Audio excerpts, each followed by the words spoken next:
মিথ্যাকে ত্যাগ করে সত্য আশ্রয় নিতে হবে।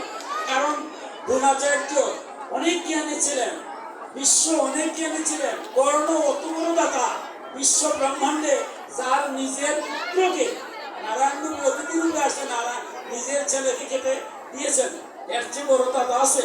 কিন্তু না, এই কর্ণ বাঁচতে পারলেন না। কথাটা কেন বলছি, আপনি যতই দান করেন, যতই আপনি ধর্মকর্ম করেন, সত্য থেকে বিচ্ছুত হবে আপনার অধঃপতন হবে।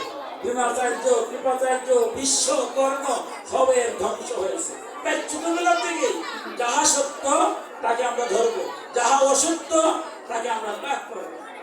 অস্ত্রেয়, অস্ত্রেয় মানে কাউকে কিছু না বলে নিয়ে যাওয়া, আমরা বলতে পারি চুরি।